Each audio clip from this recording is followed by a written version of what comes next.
नमस्कार प्यारे मित्रों, स्वागत है आपका फिर से आपके अपनी यूट्यूब चैनल श्री राम अध्ययन मंत्रा में। मित्रों, मैं अनुराग छिंपा और हम सब मिलकर कर रहे थे हरिवंश राय बच्चन एनसीईआरटी की हिंदी अनिवार्य की पुस्तक में 1 नंबर अध्याय है, जिनकी प्रथम कविता है आत्मपरिचय। मित्रों, कल के वीडियो में हमने 5 पद कर लिए थे, जिसमें से आज करेंगे 6वां, 7वां, 8वां, 9वां और 10वां। तो उसी के लिए हम चलते हैं आगे। 6ठे पद की बात करें तो कर यत्न मिटे सब, सत्य किसी ने न जाना, नादान वही है हाय जहां पर दाना। फिर मूड न क्या जग, जो इस पर भी सीखे, मैं सीख रहा हूं सीखा ज्ञान भुलाना। इसको भली प्रकार से समझ लीजिए। ये 3-4 जो पद हैं बड़े इंपॉर्टेंट है। यत्न का मतलब होता है उपाय। सत्य आप जानते हो, परम सत्य क्या होता है इस संसार में, उसको जानने के लिए सब प्रयत्न करते हैं। ऋषि मुनि, आजकल के जो आप जानते हैं बाबा लोग खतरनाक होते हैं। नादान का मतलब होता है अज्ञानी, जिनमें थोड़ा बहुत भी ज्ञान न हो। और वहीं पे दाना, दाना का मतलब होता है ज्ञानी, जो स्वयं को ज्ञानी समझते हैं ना वो, या कह सकते हैं बुद्धिमान, जो स्वयं को क्या समझते हैं, बुद्धिमान। मूड का मतलब मूर्ख, जग मतलब संसार हो जाएगा। सीखे मतलब सीख रहे हैं, परम सत्य की खोज कर रहे हैं। ये पंक्ति स्वयं के लिए आई है, सीख रहा हूं सीखा ज्ञान भुलाना। अब पूरे को समझ लेंगे तो अच्छे से समझ में आ जाएगा। यहां बच्चन साहब कह रहे हैं कि इस संसार में बहुत से ऐसे मनुष्य हुए जो परम सत्य को जानने के लिए बहुत प्रकार से प्रयास करते रहते हैं, बहुत से उपाय करते रहते हैं, परंतु इस परम सत्य की खोज में किए गए उपाय उनके क्या हो जाते हैं, असफल हो जाते हैं। और इसी परम सत्य को जानने के चक्कर में वे सब लोग उपाय करते करते क्या हो गए, मिटे सब। मिटे मतलब इस संसार से क्या हो गए, विदा हो गए, इस संसार में वो नहीं रहे। अब वो प्रयास करते रहे लेकिन परम सत्य को कोई भी नहीं जान पाया, और प्रयास करते करते अंत में इस संसार से क्या हो गए, विदा हो गए। नादान वही है हाय जहां पर दाना। फिर आगे बच्चन साहब कह रहे हैं कि जहां पर लोग स्वयं को ज्यादा ज्ञानी समझते हैं, ज्यादा बुद्धिमान समझते हैं, वहां ये समझ लीजिए लोग क्या कहलाते हैं, अज्ञानी ही कहलाते हैं। हालांकि उनमें ज्ञान नहीं होता और वो स्वयं को कहते हैं कि मैं बड़ा ज्ञानी हूं और मैं परम सत्य को बता दूंगा। आजकल के बाबा लोग यही क्या करते हैं कि मैं भगवान हूं, मैं सब कुछ बता सकता हूं, लेकिन वो असल में क्या होते हैं, अज्ञानी होते हैं, उन्हें कोई ज्ञान नहीं होता। फिर भी लोग उनके पीछे दौड़े चले जाते हैं, वो स्वयं दौड़े चले जाते हैं। फिर मूड ने क्या जग, क्या फिर वह संसार मूर्ख नहीं है, जो अज्ञानी होते हुए भी क्या कर रहे हैं, परम सत्य को सीखने का प्रयास कर रहे हैं, उसकी सफलता के लिए आगे से आगे ज्ञान की प्राप्ति कर रहे हैं। वो लोग सब क्या है, मूर्ख है। वो सारा संसार क्या है, मूर्ख है। मैं सीख रहा हूं सीखा ज्ञान भुलाना। इस बात को जानने के बाद में जो ज्ञान मैंने सीखा था, मतलब जो सांसारिक ज्ञान मैंने सीखा था, उसी ज्ञान, सीखे हुए ज्ञान को मैं क्या कर रहा हूं, भुलाना चाहता हूं, क्योंकि वो सांसारिक ज्ञान काम का नहीं होता है। कम से कम जो परम सत्य है उसी की खोज में रहना चाहिए। नेक्स्ट चलते हैं 7 नंबर। मैं और जग और कहाँ का नाता, मैं बना बना कितने जग रोज मिटाता, जग जिस पृथ्वी पर जोड़ा करता वैभव, मैं प्रतिपग से उस पृथ्वी को ठुकराता। ये जो पंक्ति है ये एग्जाम की दृष्टि से बड़ी इंपॉर्टेंट है मित्रों, बहुत बार पूछ ली जाती है। क्यों? क्योंकि इसमें कौन सा अलंकार है, यमक। और यमक अलंकार कहां पर होता है, यमक अलंकार वहां पर होता है जहां एक जैसे शब्द आ जाए और अर्थ प्रत्येक बार उनका भिन्न रहे। जहां यहां पर देखें तो और कितनी बार आया है, 3 बार आया है। ध्यान से समझना है इसको। देखो, मैं और जो प्रथम और आया है वो किसके लिए आया है, बच्चन साहब के लिए आया है। क्योंकि वो कह रहे हैं मैं और, कि बच्चन साहब कह रहे हैं कि मैं कौन हूं, और हूं, मैं अलग हूं, मैं भिन्न हूं। तो प्रथम और किसके लिए आया है, बच्चन साहब के लिए। जग और, यहां देखिए तीसरा और है, जग और संसार अन्य है। तो तीसरा और किसके लिए आया है, संसार के लिए आया है। ठीक है, तो यहाँ यमक हो जाएगा, और जो बीच वाला और आया है वो क्या है, योजक शब्द है। क्या है, योजक शब्द। जो क्या कर रहा है, दूसरा और है वो क्या है, योजक शब्द, जो मैं और जग और को क्या कर रहा है, आपस में जोड़ रहा है। तो प्रथम और तो किसके लिए आया है, बच्चन जी के लिए। दूसरा और किसके, योजक शब्द के रूप में। और तीसरा और किसके लिए आया है, इस संसार के लिए। ये इंपॉर्टेंट है, यमक अलंकार हो गया। कहाँ का नाता, नाता का मतलब हो जाएगा संबंध या रिश्ता। क्या हो जाएगा, संबंध। अब पूरा समझ लीजिए। अब बच्चन साहब क्या कह रहे हैं कि देखो जी, मुझे संसारिक ज्ञान अच्छा नहीं लगता है, ये संसारिक मोह माया मुझे बिल्कुल भी अच्छी नहीं लगती है। क्यों, क्योंकि मैं क्या हूं, मैं और हूं, मैं अन्य हूं, और यह जो संसार है वो क्या है, अन्य है। ये संसारिक ज्ञान प्राप्त करता रहता है, जबकि मैं अपने कविताओं की मस्ती में रहता हूं, मैं अपने भावों की मस्ती में रहता हूं। तो हम और जो संसार है दोनों क्या हैं, अलग अलग है। कहाँ का नाता, इससे मेरा कोई भी संबंध नहीं है। मैं बना बना कितने जग रोज मिटाता, बना बना यहां पर मतलब कल्पना करके, कल्पना करके मतलब कविताओं के माध्यम से, कि मैं अपनी कविताओं में कल्पना करके, अपने भावों अपने विचारों में कल्पना करके ऐसे संसारों की रचना करता रहता हूं। और ऐसे ही संसार, जब उसके अंदर कोई मुझे कमी नजर आती है तो मैं उस संसार को वापस क्या कर देता हूं, मिटा देता हूं। फिर दोबारा कल्पना करता हूं, फिर कल्पना के माध्यम से उस संसार की कमी को पूर्ण करता हूं। फिर उस संसार में कोई ना कोई कमी आ जाती है और मैं उसको मिटाता रहता हूं। मतलब संसार क्या है, अपूर्ण है। जग जिस पृथ्वी पर जोड़ा करता वैभव, मतलब जो ये संसार के लोग हैं वो जिस पृथ्वी पर क्या करते रहते हैं, वैभव मतलब क्या हो जाएगा, धन दौलत। क्या हो जाएगा, धन दौलत। तो आगे बच्चन साहब क्या कह रहे हैं कि यह संसार जिस पृथ्वी पर क्या करता रहता है, धन दौलत जोड़ता रहता है। ये लोग पृथ्वी पे क्या करते रहते हैं, संपत्ति को इकट्ठा करते रहते हैं। उसी संपत्ति को मैं प्रतिपग मेरे प्रत्येक पैरों से उस पृथ्वी को क्या करता रहता हूं, ठुकराता रहता हूं। मुझे ऐसा संसार बिल्कुल भी नहीं चाहिए। अब बात करते हैं 8वें की। मैं निज रोदन में राग लिए फिरता हूं, शीतल वाणी में आग लिए फिरता हूं। हो जिस पर भूपों के प्रासाद निछावर, मैं वह खंडहर का भाग लिए फिरता हूं। पहले ये समझ लीजिए, निज का मतलब क्या हो जाएगा, स्वयं। रोदन का मतलब क्या हो जाएगा, रोना।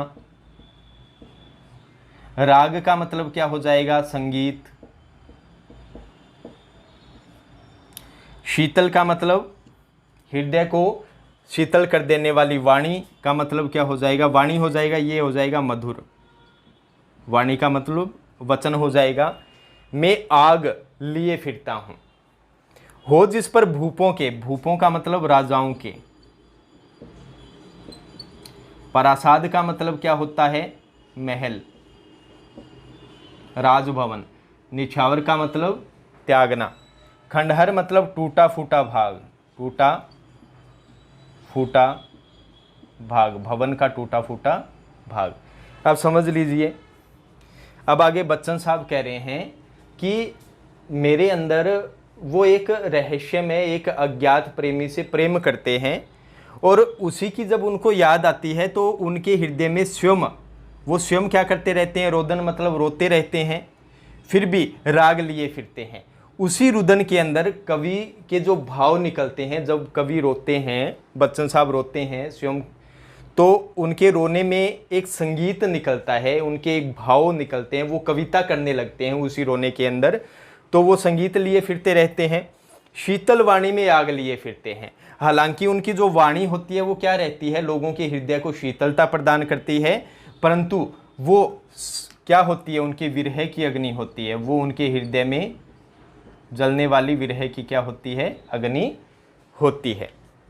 क्यों, क्योंकि उन्हें अपने प्रियतम की याद आती रहती है। हालांकि उनकी वाणी क्या होती है, मधुर होती है, लोगों के हृदय को शीतलता प्रदान करती है, लेकिन उनके हृदय में क्या होती है, वो विरह की अग्नि होती रहती है, उसे ही वो लिए हुए फिरते रहते हैं। अब इन दो पंक्तियों में मित्रों इंपॉर्टेंट कर लेना क्या है, विरोधाभास अलंकार। कौन सा अलंकार, विरोधाभास अलंकार। देखो विरोधाभास अलंकार कहाँ होता है, जहां विरोध का आभास मात्र हो और अर्थ समझने पर उसका जो विरोध है वो क्या हो जाए, हट जाए। अब इन दो पंक्तियों को पढ़े तो आपको विरोध दिखाई देगा। मैं निज रोदन में राग लिए फिरता हूं। देखो, रो रहे हैं, रोने में क्या उत्पन्न हो रहा है, संगीत। अब ऐसे रोते हैं क्या, ऐसे संगीत उत्पन्न होता है, रोने में कभी संगीत नहीं होता, ये विरोध है। वहीं देखो, शीतल वाणी में आग, वाणी कैसी है, मधुर है, ठंडी वाणी है, उसके अंदर कभी आग लगती है क्या, नहीं ना। लेकिन उनकी कवि की वाणी ऐसी है कि लोगों के अंदर आग उत्पन्न कर देती है, उत्साह उत्पन्न कर देती है। वाणी ऐसी शीतल होनी चाहिए कि लोगों के अंदर क्या भर दे, उत्साह है, आग भर दे उनके अंदर एक। तो अब अर्थ समझ लिया तो आपका विरोध हटा कि नहीं हटा। भाई शीतल वाणी होगी तो उत्साह लोगों में होगा, विरोध हट गया। और पहले क्या था, विरोध था कि भाई शीतल वाणी में आग लग सके, भाग देनी, कौन लाग सके।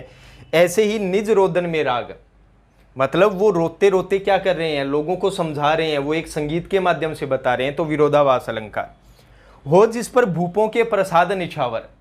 फिर आगे बच्चन साहब कह रहे हैं कि जिस पृथ्वी पर, जिस संसारिक वैभव पर भूपों के प्रसाद लोग क्या कर देते हैं, राजाओं के राजमहलों तक को क्या कर देते हैं, त्याग देते हैं, मैं वह खंडहर का भाग लिए फिरता हूँ।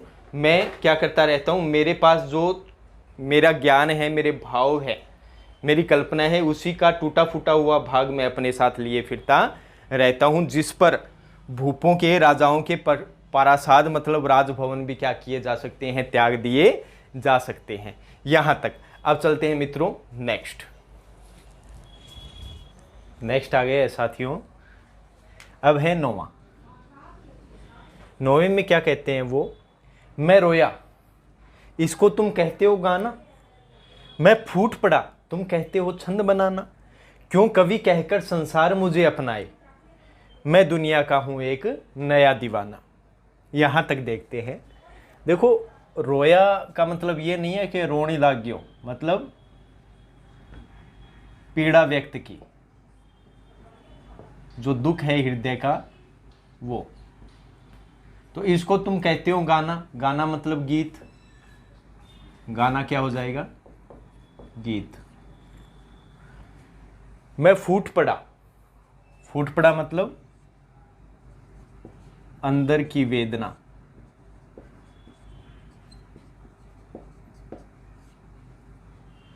गीतों के माध्यम से, गीतों के रूप में फूट पड़ी। यहां तक। अब पूरा हिंदी अनुवाद देख लीजिए। अब बच्चन साहब कह रहे हैं कि जब मैंने इस संसार के सामने अपनी हृदय की पीड़ा व्यक्त की, तब इस संसार के लोगों ने ही ये कहा कि ये जो बच्चन साहब है ये तो क्या कर रहे हैं, गीत गा रहे हैं, मतलब उन्होंने मेरी पीड़ा है उसको समझा नहीं। और जब मेरे अंदर की जो वेदना थी, दुख था, निराशा थी, वो कविता के अंदर गीतों के रूप में फूट पड़ी। और तो लोगों ने क्या कहा कि ये जो कवि हैं ये छंद बना रहे हैं, ये कविता बना रहे हैं। लोगों ने मुझे सदैव किसके रूप में देखा, क्यों कवि कहकर संसार मुझे अपनाए।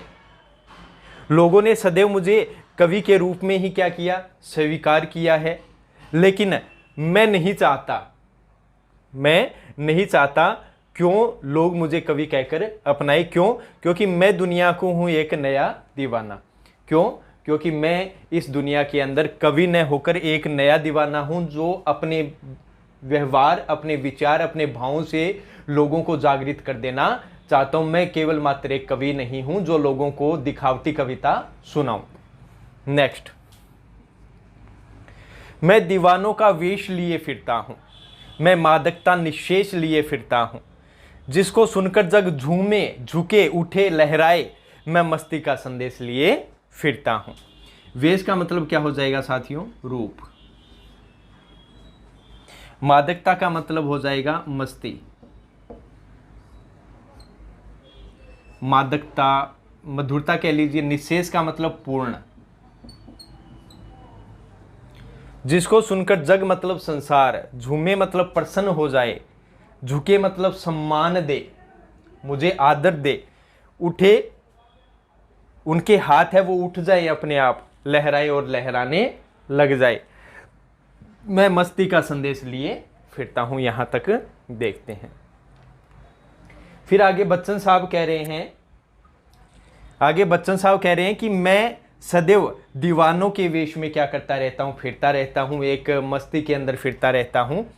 मैं सदैव अपनी पूर्ण मस्ती के साथ इस संसार में फिरता रहता हूँ और लोगों को अपने भाव और विचारों के द्वारा उत्साहित करता रहता हूँ। मेरे पास ऐसे भाव हैं, ऐसे विचार हैं जिसको सुनकर क्या हो जाता है, संसार झूमने लग जाता है, मतलब प्रसन्न हो जाता है, झुके सम्मान देने लग जाए, उठे लहराए, उनके हाथ अपने आप उठ जाए मेरे काव्य को सुनकर, मेरे भावों को सुनकर, मेरे विचारों को सुनकर, और उनके हाथ उठकर उसके बाद में लहराने लग जाए। मैं मस्ती का संदेश लिए फिरता हूँ। में बच्चन साहब कह रहे हैं कि मैं सदैव अपने हृदय से, अपने मन से सदैव मस्ती के जो भाव हैं वो ही हमेशा लिए फिरता रहता हूँ। और मैं सदैव यही चाहता हूँ कि कवि के रूप में न अपनाकर मुझे एक दीवाने के रूप में अपनाया जाए और मेरी बातें सुनकर संसार प्रसन्न हो जाए, वो मुझे सम्मान दे, आदर दे, और उनके हाथ अपने आप खुशी से उठ जाए और लहराने लगे। ये थी बच्चन साहब की आत्म परिचय, और 2 वीडियो के माध्यम से अपनों ने कर ली है इस कविता को। और अंत में इनकी एक कविता और अध्याय 1 में है, दिन जल्दी जल्दी ढलता है, तो वो कविता अपनी नेक्स्ट वीडियो में कर लेंगे पूर्ण, और उसके पश्चात आगे के चैप्टर के बारे में विचार करेंगे। तब तक के लिए श्री राम अध्ययन मंत्र आपसे विदा चाहता है। जय हिंद, जय भारत साथियों।